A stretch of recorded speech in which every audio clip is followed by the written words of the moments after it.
We tried everything, God. Now we understand that you are the source, you are the sustainer, you are Abba, you are King, you are Alpha, you are Omega. We humble ourselves now and say, Father, we humble ourselves, we bow down to you because we realize that without you we are. Welcome to another episode of Entrepreneurial Connect. I'm chilling with a very, very good friend of mine. I'll let him introduce himself. Say, how are you? I'm doing great. How are you, man? Yeah, long overdue. long overdue. I was like, what's going on? I should have been the first one on the interview. Yeah, no, I know. But we are here. So yeah, we're here. That's all that matters. I'm honored to be here. Thank you so much. My G, please introduce yourself for those that don't know you, man. For those who don't know me, my name is Izy. That's the name that I'm known for, but my real name is Isaac Mamarobela. Originally from Limpopo, Bulubedu, representing. The crowd, yeah, but Bulubedu, we don't play. Yeah, you know. But yeah, that's me. I'm an entrepreneur. I'm an economic strategist. I'm a financial market expert. I'm a global speaker. I'm quite a lot of things, but yeah, let me end it there. So I know, you know. Yeah. But why entrepreneurship? Why not, 9 to 5 or? Look, I've growing up. I grew up in an entrepreneurial family. My dad was an entrepreneur, and then my mom worked at 9 to 5. So I kind of liked the freedom that I saw that my dad had, right? And I've always been obsessed with the idea of creating. So being in a 9 to 5 space doesn't really give you the freedom to create. So that's when I chose to, become an entrepreneur so I can create and then, just expand my creativeness. And yeah, but I did work, corporate before. Yeah. So I worked corporate, I think, for about three years or so. Yeah. And you're like, this is it. Like, I'm no, done. this is not for me. It limits me so. But how is it important to sort of have a stink of corporate being as an entrepreneur? Number one is the professionalism, right? So this is something that I've noticed a lot with local entrepreneurs. There is a lack of professionalism because we've never worked, or a lot of people have never worked corporate, so they don't understand the importance of professionalism. Yeah. Most local entrepreneurs like treating clients as if the clients are doing them a favor. Yeah. You understand? So there is that lack of respect, the lack of client satisfaction. The lack of client servicing the client. So that's why I always advise everyone who wants to go into business, at least work a year or 2 years in corporate and understand the foundation of running a business, the importance of customer service, the importance of customer experience, and the overall professionalism in running a business. You know what I mean? Yeah. And also, most importantly, systems, Absolutely. Those systems were built Structures. over a couple of years. Exactly. Yeah, that's very straight to the point. So let's talk a bit about cash. Yeah. How important is it to have like cash flow, in your business? And how did you even start? How did you even fund your first business? Again, going back to working in corporate, right? Yeah. So a lot of people would say, no, I don't do a 9 to 5, I'm not gonna work for it. So where are you gonna get the capital from? So we have this crazy idea that somebody's just gonna rush out of nowhere and fund your business idea, right? Yeah. I always say, get people coming to me, I want you to invest in my idea. I will never invest in an idea, right? Everybody can have a good idea. It takes dedication, it takes hard work, blood and sweat to take an idea into creation, right? So work, that first working capital, you need to work for that. So work in corporate, save money, understand the importance of money, understand the value of every cent. Yeah. You know what I mean? So when you work in corporate and you're earning a salary and you that salary doesn't make ends meet, so you have to work within yourself and manage yourself within the finances that you you find yourself in the financial space that you find yourself in. So it is important that at least if you work for someone, you learn to manage another person's business, you'll be able to manage yourself, and you'll be able to, if you're able to raise cash from that, you'll get to respect your own business. Again, going back to the professionalism, because you will now not look at clients as if they're making you a favor. You'll understand the blood and sweat that you've put into your business, and then you will respect clients. You know, we had another entrepreneur, his name is Pascal, from Pascal Investment. He said, you can never test your idea with people's money. Exactly. You know, use your own money. You need to use your own money. So I'm not going to give you my hard-earned money for you to test out if you're a good business person or not. So it makes sense why banks invest in numbers, not just ideas. Absolutely. So that first check, you need to put that first capital, you need to do that for yourself. And I'm sorry for entrepreneurs that have great ideas and thinking somebody's just going to come and fund your ideas. Forget it, bro. We don't like you, first of all. You know? We're not friends. We're not friends. So what makes you think? We you. have family members that have good business ideas, and we're still not funding them. So what makes you think your business idea is going to be the one that gets funded? Come with a working business, and then we can give you finance to grow your business, not to start a business. Yeah. So what are the most challenges that you face, like common challenges, you know, as an entrepreneur or in your journey? There's a lot, man. There is I wouldn't say common, but because I believe everyone has a different journey. Personally, for me as an entrepreneur, one, the lack of financial management or financial intelligence when I started out. So that's been a challenge for me. So you just made cash and blew it? Made cash, we blow it. The idea, and this is an idea that I see a lot of people have, we have this delusion that there is something called made it in life. Or I made it. This is it. You know, once you get to a certain level, everything is going to be like that. It's a delusion. So you justify it by your surrounding? It's a delusion. There is no making it in life, right? You get to a certain level, there is a level higher than that. And just because you're making this income doesn't guarantee that it's always going to be like that, right? So there's seasons in life. So the lack of understanding seasons, you know, in business, I'm not going to be profitable every month. So in those months that I'm profitable, I need to cover, or rather save up, or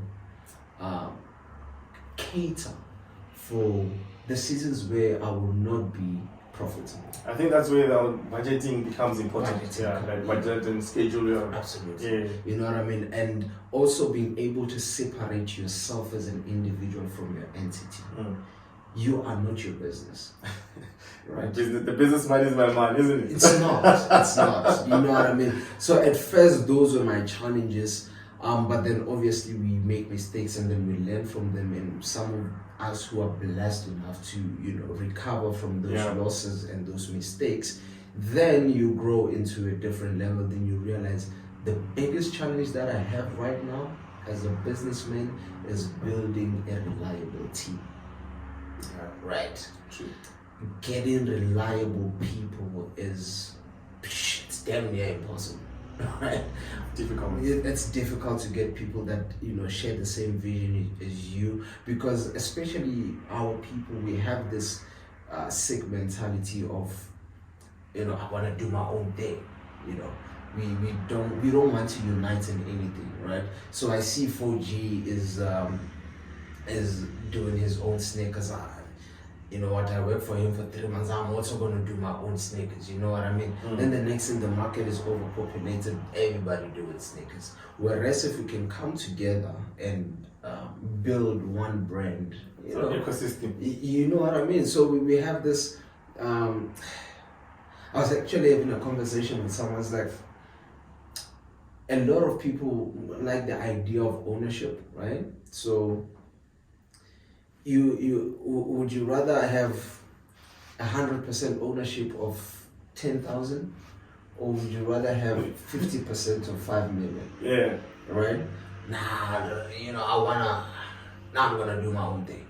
Why don't we build something together? Yeah. Doesn't matter who started the brand. Yeah. You know what I mean? But we are part of something that is growing. So that has been the biggest challenge for me to say, building the right team. Everybody that I've tried to mentor, they come in, they see the numbers and everything, they start thinking, you know what, I'm actually the engine for this business, so I can compete to that guy, so let me go start my own thing. You know what I mean? So that has been a challenge for me for many years, but I do have some people that are reliable in my team, and I'm thankful and I thank God for them. You know, and I always tell them how much I appreciate them, because it's not easy to get such people. You know, and another challenge, man, I'd say is just, you know, getting the brand off the ground is a big challenge. You know, just starting. You know, there's a whole lot of negativity that goes around starting, you know, something, and people don't see the vision, and especially if you're thinking at a global scale. Right? So a lot of people will discourage you. And these are, you know, well-intentioned people. You know, they love you, you know, but this can be your family, can be your friends. Like, nobody has ever done that, you know. So sometimes it's discouraging to have people that don't believe in the dream but yourself, you know. So that has been a challenge for me as well. But overall, I'd say, look, your finances, building a team, I think those are the common challenges that I believe every entrepreneur, you know, faces. Funny enough that you spoke about ownership. You know, Steve Jobs owned 1% of Apple. Exactly. So it's one. He started a company, worth a lot. You know what I mean? So with such a unique business, how do you market yourself? Like, what's some of your marketing strategies that works for you? Look, thank God for social media. Of course. It's been a very easy tool for marketing. It's been a brilliant tool for marketing, and I thank God for it. And especially as someone who grew up in an era before social media. Yeah. And understanding when I used to work corporate, I used to be a salesman, and we had to do on the ground work, you know. And you know, you need to get yourself out there to be known, whereas now I can easily post something and then it will reach a lot of people. So the combination of both for me, I still believe in traditional marketing, going out there, you know, making people know who you are, feel you, you know. You're not just a picture or a video or a post on social media, but you are a real person that can relate to you. Which is the physical evidence in the marketing piece, exactly, on the 7 P's of marketing. But social media, bro. Social media, we need to utilize it. I always say it doesn't matter how many likes you get. Just make sure people see your brand. Yeah. Whether it's hundreds or 1,000 or one like, just make sure people see your brand. Keep on posting. Awareness. You know, brand awareness. Put it out there. Be aggressive about it. You know, don't let a day go without somebody knowing what you're doing or what you're saying. You're self-sabotage. You do not, whether it's Sunday, every single day, let at least one person see that you're selling something. If you do that every day, that's 365 people in a year. Yeah. You get what I'm saying? If there's one person seeing it every day. If there's one new person seeing it every day. So over a period of 5 years, you know what I mean? So social media, hands down, social media, you know. Yeah, that's a beautiful way of looking at it. Yeah. So who inspires you? Like one person, one entrepreneur that you look at them and like, like that's me. Look, man, and I think we had this conversation, you know, just briefly. Growing up, I had role models, right? And then I got into the space, and then I realized that a lot of these people are only giving you the highlight of what is going on. No one ever gives you the behind the scenes, right? So that's where my anger came from, of I don't want a role model anymore, because these people are lying to us, right? You're only telling me the good things. You don't tell me about the blood and sweat. The sleepless nights. The sleepless nights, the stresses that comes with, the danger you put yourself into, right? So right now, I don't have anyone that I would say this person Yeah. inspires me. There's people that are, you've built something. Kudos to you, but I don't know what you went through. Yeah. You know what I mean? And for me to come and look at you and say, this is the person that I want to model, I'm only taking 5%. And there's a whole lot, 95% that's missing. And we often do not look at that 95% that's missing. Okay, 4G started this is what I'm going to do as well. But there's a whole lot of unseen things that happen behind the scenes that when they now start happening to me, it's like, and then I start feeling discouraged because I'm like, but 4G didn't go through that. So I'm like, kudos for you, man. I appreciate what you do and I'm inspired by what you did, but I have my own journey. Yeah. You know what I mean? So I'm just going to have to stick to my journey and say, I just believe that it's possible because somebody else has done. But to say, this is the person that I want to be like, there's absolutely no one that I want to be like. I just want to be the first Isaac. Yeah. Yeah.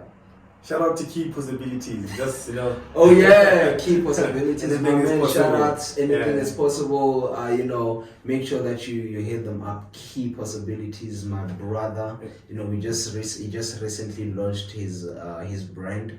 Anything is possible. You know what I mean? That's why I'm giving them. Possible, you know what I mean? Exactly. Anything is possible. Yeah. Yeah, it's quite a lot to take in. Yeah. it's a very controversial way because I know everybody will expect, Mr. Mutsipe or Bill Gates or Steve Jobs. I don't know what those guys went through. So basically you're saying what the brand stands for. Stay in your lane, win in your lane, we're all winners. At the end of the day, we're all winners. You know what I mean? And the idea, I'm against the idea of, role models. One, because we don't come from the same backgrounds, right? So if I want to put myself in your lane and follow your blueprint, technically speaking, we should be coming from the same background. We should have the same resources if I want to follow what you did. I can be inspired by what you did, but following, it's a whole different thing to it, right? Because I don't know the friends you had, I don't know the connections you had, the starting capital, I don't know. My journey is different. Let me be inspired, but I need to focus on my journey, right? And I need to learn the lessons from my own journey. But you still believe in mentorship? Because I solely believe that mentorship is physical as well. Absolutely. I believe in mentorship. I do believe in it 110%, right? To say, I can come to you and say, 4G, I'm having this struggle, I'm having this challenge. What do you think I should do? Or have you had this type of challenge? How did you tackle it? I'm taking a piece of your blueprint, and I'm not taking the whole thing. Right? And I can have 3 or 4 ideas or opinions from 3-4 different people. And then I can now take that and say, what do I take from this and then apply it to my own journey? You know what I mean? I do believe 100% in mentorship. 100%. So the obvious question would be, with the kind of business you are in, and obviously a little bit of Forex, there's a stigma around Forex people. I had to ask this one. There's a stigma around Forex people. So what's your take on it? Do you think, you've been called scammers, you've been called all sorts of names, and at times it's those that are doing it that actually cause a bad name for those who are really doing it. So what's your take on it? What causes it? Look, I'm gonna say for someone like me, we are partly responsible for what is going on in the industry. Again, going back to, we're showing the highlight reels, not what goes on behind the scene. So you look at me, you see the gold cars, the mansions, the millions and whatnot, and you say, I want to be like that guy, I'm also going to do it, right? Because I'm only showing you the good stuff. Now once you get inside of it and you realize the challenges that comes with the industry. They don't know that we call each other at 2 o'clock in the morning when it's you lose 200,000 it's gone within 5 minutes and you're driving and you want to drive straight into the bridge, right? So what most of them eventually do, I personally believe there isn't anyone that just wakes up and say, I'm going to be a scammer. Yeah. There's challenges that drive people to get to that level, right?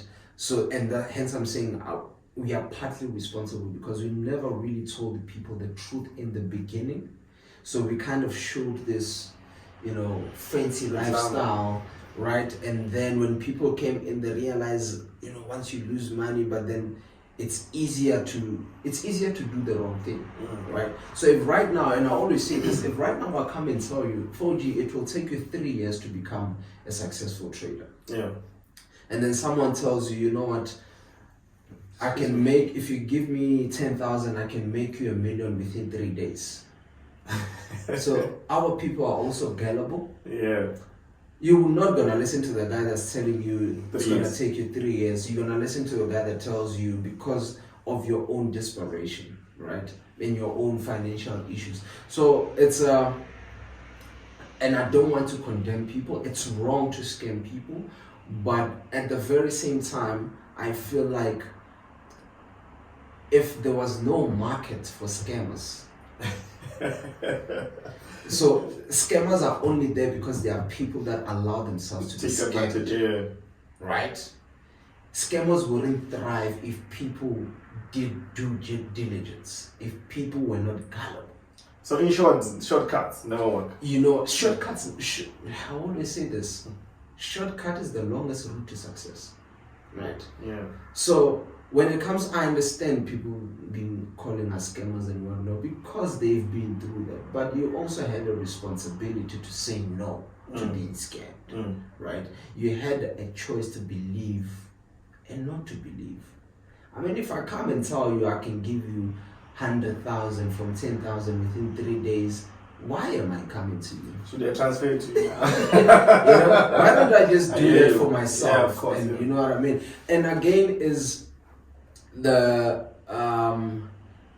and I was saying this to someone as like we gotta come to a point because if we keep quiet, we are also allowing it. True. Right? So we need to take responsibilities as leaders of the industry to say, hey, this and this we cannot allow in our industry.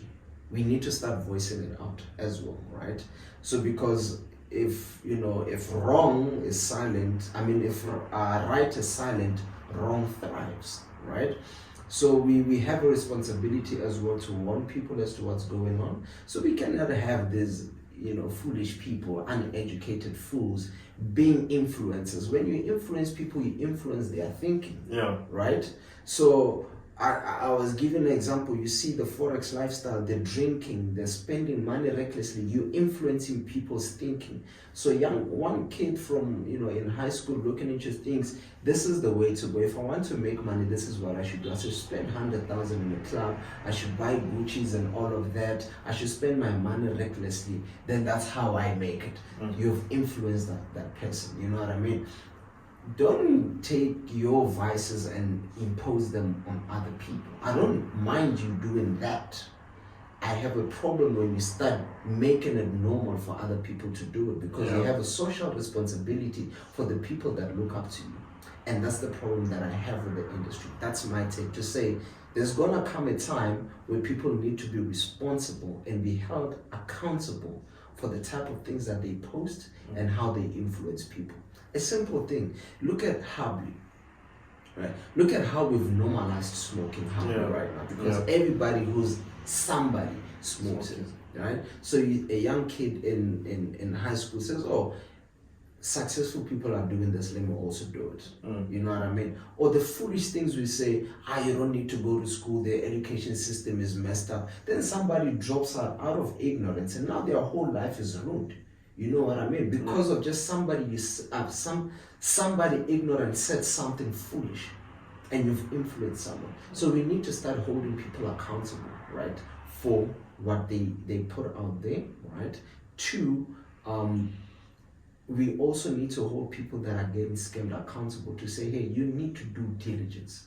Don't be gullible. Don't make decisions out of pressure and desperation, right? You are only being scammed because you allowed yourself to. You believed nonsense, right? You were sold dreams. That's where the problem is. So there is a responsibility from both sides. That it's a broad conversation, but we need to start having it. Yeah. No, cool. Yeah. So if you pick one advice for somebody young out there, you know, the young you out there, what do you do? Advice be just one. One advice for young Izy. Yeah. I'd say let me say two. Yeah. Two advices. One is put God first in everything. Amen. Put God first in everything that you do. Let's get that out of the way. But the main advice that I would give young me is never give up, bro. You never know what will happen if you don't give up. You know, I think that is, as simple as it sounds, is you never know that one day that's going to change your life, right? You can wake up broke today, and by the time you go to sleep, you're a millionaire. It's that. And had you given up the day before, you never know, what's going to happen today, right? So many times I gave up. Many times. Because I had no support structure. Yeah. Many times I had suicidal thoughts. Many times I was depressed. Many times I was in debt. But there was a time I was in a 5 million rand debt. Not knowing how am I gonna get out of this one. Yeah. And you sit back and you're like, you know what, screw this, I'm done. Right? And then something just says, just keep pushing. You never know. That one day, it only takes one day, one moment, the Kairos time, the appointed time, and had you given up that day, just wake up, go to that extra meeting, make those, whether you feel like it or not, discipline yourself, right, to just never give up. Just one more time, bro, just one more time. One day you get into a meeting, you walk in, you're in a restaurant and then you meet someone and they overhear your conversation, or you overhear a conversation and say, I'm actually interested in something like this and this, can you help me? Then bam, that's 15 million. Bro, after that we were cutting it here. That's I think a lot of us as entrepreneurs, we go through those moments and we don't really talk about it more. Yeah. So lastly, where do people find you? They want to get in contact with you, because we have limited time. Yeah. So you can reach me on Instagram, on social media, Instagram, Facebook. On Instagram it's Isaac. It's easy. Isaac _it's _easy. On Facebook it's FlexiForex. FlexiForex.co.za. Also have our website flexiforex.co.za, and you can also WhatsApp our admin on 076 312 3676. I hope those are the right numbers. But anyway, we can put them up. Yeah. So do the due diligence. Make sure you're speaking to Izy, because I've seen a lot of accounts that are pretending to be him as well. There's a lot thousands. Is it catfishing? What do you call it? Catfishing, fake accounts. Exactly. So let's make sure that you're talking to the right person. Absolutely. Yeah. So subscribe, like, share. Someone out there is looking for those answers. Yeah. Me and my brother, we're out. Cheers, man. Thank you for having me. No, it's a pleasure, bro.